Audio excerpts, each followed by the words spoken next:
നമ്മൾ ഭക്ഷണം കഴിക്കുമ്പോഴെല്ലാം നമ്മുടെ ശരീരം അത്ഭുതകരമായ ചിലത് ചെയ്യുന്നു.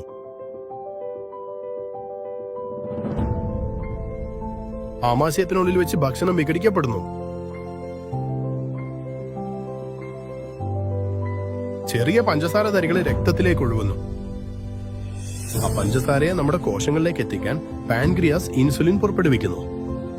ഇൻസുലിനെ പഞ്ചസാരയ്ക്ക് കോശങ്ങളിലേക്ക് കടക്കാൻ വാതിൽ തുറക്കുന്ന ഒരു സഹായിയായി കരുതുക.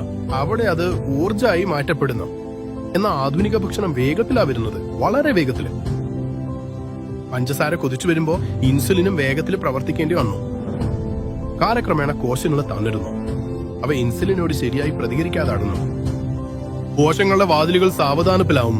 ചില വാതിലുകൾ തുറക്കുന്നില്ല. ഇത് കോശത്തെ ദോഷകരമായി ബാധിച്ചേക്കാം. ഒരു ദിവസം പാൻക്രിയാസിന് ഇതിനൊപ്പം എത്താൻ കഴിയാതെ വരുന്നു. പഞ്ചസാര രക്തത്തിൽ തന്നെ അവശേഷിക്കുന്നു.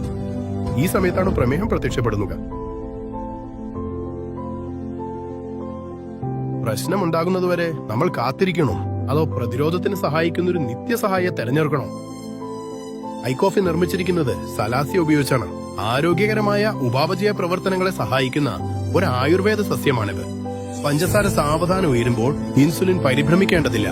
ശരീരം ശാന്തമായിരിക്കുന്നു. ഇത് പഞ്ചസാര പൂർണ്ണമായി ഒഴിവാക്കുന്നതിനെ കുറിച്ചല്ല, ഇത് ആഘാതം കുറയ്ക്കുന്നതിനെ കുറിച്ചാണ്.